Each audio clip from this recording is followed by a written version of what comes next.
देश को लूटने वालों का हिसाब होगा और पाई पाई लौटानी होगी। आपको याद होगा नरेंद्र मोदी ने बतौर प्रधानमंत्री यह वादा देश से कर रखा है और अब नरेंद्र मोदी इस वादे को पूरा करने के लिए उस दिशा में बढ़ चुके हैं जिसने देश में राजनीतिक भूचाल ला दिया है। पाठशाला की शुरुआत आज उस खबर से जो आने वाले कुछ दिनों में राजनीति में भयंकर हड़कंप मचा देने वाली है। सबसे पहले आपको यह बहुत बड़ी खबर बता देता हूं। नेशनल हेराल्ड केस में सोनिया गांधी और राहुल गांधी के खिलाफ ईडी ने पहली चार्जशीट दाखिल कर दी है कोर्ट में। चार्जशीट में सोनिया गांधी को आरोपी नंबर 1 बनाया गया है और राहुल गांधी को आरोपी नंबर 2 बनाया है ईडी ने। नेशनल हेराल्ड केस में मनी लॉन्ड्रिंग से जुड़े मामले में ईडी ने यह चार्जशीट दाखिल की है। ईडी की चार्जशीट पर अब कोर्ट 25 अप्रैल को सुनवाई करेगा। इस चार्जशीट में कांग्रेस नेता और राहुल गांधी के सियासी गुरु माने जाने वाले सैम पित्रोदा का भी नाम शामिल है।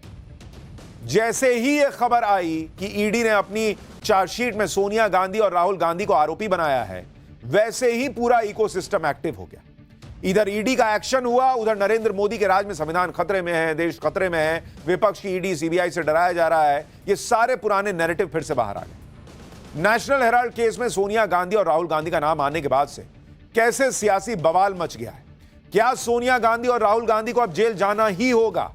जीजा रॉबर्ट वाड्रा से ईडी ने क्या पूछताछ की है घंटों? क्या प्रियंका के पति रॉबर्ट वाड्रा का भी नंबर लगने वाला है? क्या पूरा गांधी परिवार जेल चला जाएगा? ईडी की चार्जशीट में ऐसा क्या लिखा है? आज आपके लिए पाठशाला में वो एक्सक्लूसिव जानकारी लाया हूं जो आपको कहीं और नहीं मिलेगी। कैसे 50 लाख रुपए से 5,000 करोड़ बनाने की पूरी कहानी ईडी ने चार्जशीट में लिख दी है, यह सब बताऊंगा। यानी अभी से यह माहौल बनना शुरू हो गया है कि नरेंद्र मोदी जानबूझकर गांधी परिवार को खत्म करने के लिए सब कर रहे हैं। हालांकि ये तस्वीरें देखिए 19 दिसंबर 2015 की तस्वीरें, जब राहुल गांधी और सोनिया गांधी को पेश होना पड़ा था। 15 के बाद अब 25 में ईडी ने चार्जशीट दाखिल की है। 10 साल लग गए, लेकिन उसके बावजूद आरोप लग रहा है कि यह सब तो पॉलिटिकल वेंडेटा है। अरे पॉलिटिकल वेंडेटा करना होता तो उसी वक्त ईडी चार्जशीट दाखिल कर देती, पूरी जांच की जरूरत ही नहीं होती। यह 2022 की तस्वीर देखिए। 15 में गए, उसके बाद 7 साल बाद इनको पूछताछ के लिए बुलाया गया था और अब जाकर ईडी ने चार्जशीट दाखिल की। नेशनल हेराल्ड केस क्या है जिसमें सोनिया गांधी और राहुल गांधी का नाम आया है, वो आपको बताऊं। उससे पहले देखिए कि आज का दिन कैसे गांधी परिवार के लिए मुसीबत भरा रहा है। इधर नेशनल हेराल्ड केस में ईडी ने जो पहली चार्जशीट दाखिल की, उसमें सोनिया गांधी और राहुल गांधी का नाम आ गया है। उधर आज दिल्ली में साल 2008 के लैंड डील के मामले में भी ईडी ने नेता विपक्ष राहुल गांधी के जीजाजी रॉबर्ट वाड्रा को समन किया। रॉबर्ट वाड्रा से ईडी ने घंटों पूछताछ की है आज, और सूत्र बता रहे हैं कि ईडी रॉबर्ट वाड्रा से कल फिर पूछताछ कर सकती है। यानी एक ही दिन में, एक ही वक्त में गांधी परिवार पर ईडी का ताबड़तोड़ एक्शन हो गया है और इसलिए पूरा गांधी परिवार और कांग्रेस पार्टी सख्ते में।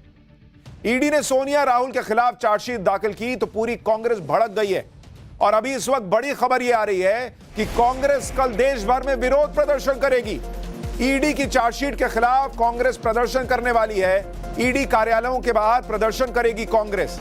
कांग्रेस नेता केसी वेणुगोपाल ने कहा है कि मोदी सरकार विपक्ष के खिलाफ बदले की राजनीति के लिए किसी भी हद तक जा सकती है। लेकिन बहुत बड़ा सवाल यह है कि राहुल गांधी संविधान की कॉपी लहराते हैं। ईडी ने चार्जशीट दाखिल की, कोर्ट सुनवाई करेगी, तो प्रदर्शन का क्या मतलब है? चलने दीजिए केस, कोर्ट सुनेगा, आपने कुछ नहीं किया है तो आपको बरी कर देगा। लेकिन ईडी ने चार्जशीट क्या दाखिल की? शायद इन लोगों को गिरफ्तारी का डर सताने लगा है और अभी से कहा जा रहा है कि प्रदर्शन होगा। सुनिए कांग्रेस और इंडी गठबंधन के बाकी नेता क्या कह रहे हैं, फिर आपको इस चार्जशीट की एक्सक्लूसिव जानकारियां बताऊंगा। कांग्रेस पार्टी को नस्तानाबूद करने की मोदी जी की साजिश है। ईडी तो इडियट है, जो मर्जी उसको कराए जा सकते हैं, उसमें हमें कोई परवाह नहीं, कोई फर्क नहीं पड़ते। मोदी जी को और बीजेपी पार्टी को हम डरते नहीं, ईडी सीबीआई से हम डरने वाला नहीं हूँ। इस बात से ये जरूर तय हो जाता है कि भारतीय जनता पार्टी जब जब राजनीतिक रूप से कमजोर होती है तो विपक्ष के नेताओं को अपने पपेट ईडी के माध्यम से हैरेस करने की कोशिश करती है। अब ये भारतीय जनता पार्टी की जो टेक्निक है पुरानी हो गई है। ये दिखा रहा है किस तरह से बदले की भावना से केंद्र की मोदी जी की सरकार काम कर रही है। जांच एजेंसियों के माध्यम से विपक्ष की आवाज़ को दबाने का प्रयास हो रहा है। उनको ये याद रखना चाहिए कि आदरणीय मोदी जी आप सब दिन सत्ता में नहीं रहेंगे। जिस देश में कभी किसी ने सोचा नहीं था कि गांधी परिवार तक जांच पहुंचेगी, गांधी परिवार को पूछताछ के लिए जाना पड़ जाएगा, उस देश में राहुल गांधी और सोनिया गांधी पर चार्जशीट दाखिल हो जाए तो हड़कंप मचना लाजमी है। लेकिन यह नरेंद्र मोदी ने करके दिखाया है। नेशनल हेराल्ड केस में ईडी ने जो चार्जशीट दाखिल की, उसमें सोनिया गांधी, राहुल गांधी और सैम पित्रोदा के अलावा भी कुछ नाम है।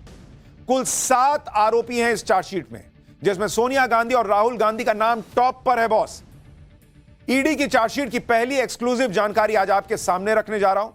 ईडी सूत्रों के मुताबिक आरोपी नंबर 1 सोनिया गांधी को बनाया गया है, आरोपी नंबर 2 राहुल गांधी को बनाया गया है, आरोपी नंबर 3 सुमन दुबे को बनाया गया है, जो कि पूर्व पत्रकार हैं। सुमन दुबे राजीव गांधी फाउंडेशन के ट्रस्टी हैं। वो राजीव गांधी के प्रधानमंत्री रहते हुए उनके प्रेस एडवाइजर थे। आरोपी नंबर 4 सैम पित्रोदा, उनको बनाया गया है। और इसलिए पब्लिक को समझ में आएगा कि क्यों सैम पित्रोदा बड़ी बड़ी गलतियां भी कर दें तो कांग्रेस पार्टी उन पर एक्शन नहीं ले पाती। कायदे से एक्शन ले तो उनकी वापसी हो जाती है, क्योंकि इस मामले में आरोपी नंबर 4 सैम पित्रोदा है। आरोपी नंबर 5 चार्जशीट में यंग इंडिया कंपनी को बनाया गया है। आरोपी नंबर 6 डोटेक्स मर्चेंडाइज प्राइवेट लिमिटेड, जो एक बंगाल बेस्ड कंपनी है और दावा है कि इसने यंग इंडिया ने इस कंपनी से 1 करोड़ का लोन लिया था। आरोप है कि एक शेल कंपनी है जो इस घोटाले को करने के लिए बनाई गई थी। आरोपी नंबर 7 सुनील भंडारी, जो डोटेक्स मर्चेंडाइज प्राइवेट लिमिटेड के डायरेक्टर थे, उन्हें बनाया गया है। यानी इस पूरे मामले में 7 आरोपी जो हैं वो बनाए गए।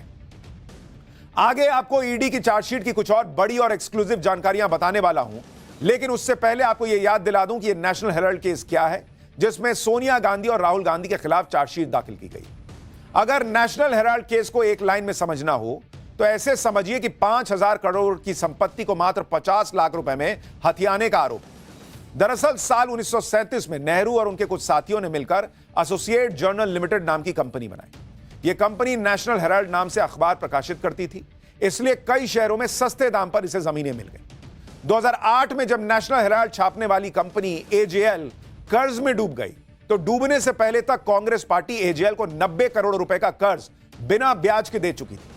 लेकिन इस कर्ज पर सवाल इसलिए उठे क्योंकि यह कर्ज देने के बाद अचानक यंग इंडियन नाम की एक कंपनी का चैप्टर खुला। 2010 में एजेएल पर यंग इंडियन कंपनी के जरिए गांधी परिवार का कब्जा होने का आरोप है, क्योंकि एजेएल जब 90 करोड़ रुपए नहीं चुका पाई तो सिर्फ 50 लाख रुपए देकर यंग इंडियन नाम की कंपनी ने एजेएल को खरीद लिया, 50 लाख रुपए में। बाजार भाव के हिसाब से आज की तारीख में एजेएल की संपत्ति की कीमत ईडी चार्जशीट में कह रही है कि करीब 5,000 करोड़ रुपए। यानी कांग्रेस पर आरोप है, कांग्रेस के इन 2 नेताओं पर आरोप है, सोनिया गांधी और राहुल गांधी पर आरोप है कि इन्होंने मात्र 50 लाख रुपए में 5,000 करोड़ की संपत्ति को अपना बना लिया। यह आरोप ईडी लगा रही है। लेकिन इस पूरे मामले में सबसे ज्यादा सवाल सोनिया गांधी और राहुल गांधी पर इसलिए भी उठ रहे हैं क्योंकि ईडी की चार्जशीट के मुताबिक, अगर आप देखेंगे, ईडी की चार्जशीट यह दावा कर रही है, जो सूत्र हमें बता रहे हैं, कि जो यंग इंडियन कंपनी बनी, जिसने एजेएल को अपने नाम कर लिया बाद में, यंग इंडियन कंपनी, ये शुरू कब हुई? 2010 में। अचानक से 2010 में शुरू होती है। और इसमें किसके कितने शेयर हैं? अगर इसमें आप शेयर देखेंगे, सोनिया और राहुल गांधी, इस कंपनी में इन दोनों के शेयर जो हैं वो 76% है। बॉस, 76% यंग इंडियन कंपनी के अंदर। और जो बाकी का 24% है, बाकी 24% शेयर, उसमें सिर्फ 2 लोगों का नाम है। एक मोतीलाल वोरा, उनके पास शेयर थे, और ऑस्कर फर्नांडिस। ऑस्कर फर्नांडिस, यानी 4 लोगों के पास मिलाकर पूरी यंग इंडियन कंपनी के सारे शेयर, और उसमें भी 76% राहुल गांधी और सोनिया गांधी के पास। अब मोतीलाल वोरा और ऑस्कर फर्नांडिस, ये दोनों ही नेता इस दुनिया में नहीं है। यानी अब इस कंपनी पर गांधी परिवार का एक तरह से एकाधिकार है। अब जब सोनिया गांधी और राहुल गांधी को मुख्य आरोपी बनाया गया है, तो कांग्रेस का गुस्सा 7वें आसमान पर पहुंच गया है। कांग्रेस इसे मोदी शाह का सियासी बदला बता रही है। सुनिए कांग्रेस के नेता क्या कह रहे हैं। नहीं, ये तो बदले की भावना से भारतीय जनता पार्टी बड़े खास करके अपोजिशन में काम करने वाले सभी पार्टियों के जो विरोधी पक्ष में हैं उनको फंसाने की कोशिश करता है, लेकिन इससे कांग्रेस पार्टी कोई डरने वाली नहीं है।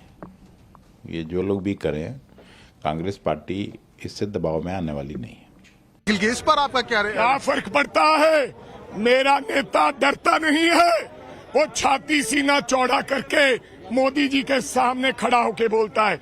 ईडी वीडी से डरता नहीं है मेरा नेता, और करो जितने मुकदमे दर्ज कर सकते हो, कोई फर्क नहीं है। इनके नेता ईडी से डरते नहीं है, लेकिन ईडी ने चार्जशीट दाखिल की कानूनी प्रक्रिया के तहत, तो कल देश भर में कांग्रेस प्रदर्शन करने वाली। किस बात का? मत कीजिए फिर प्रदर्शन, सब संविधान से तो हो रहा है, यही तो प्रक्रिया है, चार्जशीट तो दाखिल ही होनी चाहिए। नेशनल हेराल्ड के केस में क्या खेल चल रहा था, ईडी की जांच क्या खुलासा कर रही है, क्या आरोप लग रहा है? नवभारत को मिली एक्सक्लूसिव जानकारी के मुताबिक नेशनल हेराल्ड केस से जुड़ी यंग इंडियन कंपनी को एक चैरिटी कंपनी की तरह दिखाया गया, जबकि जांच में पता चला कि यंग इंडियन कंपनी में कभी कोई चैरिटी का काम हुआ ही नहीं और उसके खर्चे में कोई भी चैरिटी से जुड़ी गतिविधि सालों से नहीं दिखी। ये ईडी की चार्जशीट दावा कर रही है कि चैरिटी के लिए यंग इंडियन बनाया, लेकिन कोई चैरिटी हुई ही नहीं। ये ईडी चार्जशीट में दावा कर रही है, सूत्र हमें बता रहे हैं। यानी फिर आरोप यह लग रहा है कि यंग इंडियन अगर चैरिटी के लिए बनी थी, चैरिटी नहीं कर रही थी, तो क्या सिर्फ एजेएल को लेने के लिए बनी थी? क्या 5,000 करोड़ की संपत्ति हथियाने के लिए बनी थी? क्या यह सवाल नहीं पूछा जाएगा? दरअसल चैरिटी कंपनियों को कमाई पर टैक्स में छूट मिलती है। इस मामले में ईडी और इनकम टैक्स ने अपनी जांच में यह भी पाया है कि 414 करोड़ से ज्यादा की टैक्स की चोरी हुई। इसके लिए अवैध तरीके से संपत्ति की हेराफेरी की गई। आरोप लग रहा है कि यह सब करने में सोनिया गांधी, राहुल गांधी और अन्य आरोपी भी शामिल थे। यह भी ईडी दावा कर रही है, ईडी के सोर्सेस दावा कर रहे हैं। अब यह भी समझिए कि सालों से दबा हुआ नेशनल हेराल्ड केस किस तरह पब्लिक के सामने उजागर हुआ और बाद में ईडी को जांच शुरू करनी पड़ी। दरअसल साल 2013 में सुब्रमण्यम स्वामी की शिकायत के आधार पर नेशनल हेराल्ड के मामले में राहुल गांधी और सोनिया गांधी के खिलाफ केस दर्ज हुआ था। यानी नरेंद्र मोदी ने यह केस नहीं दर्ज कराया।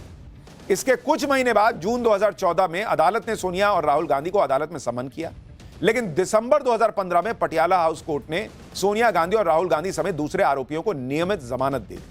2016 में कांग्रेस पार्टी सुप्रीम कोर्ट पहुंची और कार्रवाई रद्द करने की अपील की, लेकिन सुप्रीम कोर्ट ने इनकार कर दिया।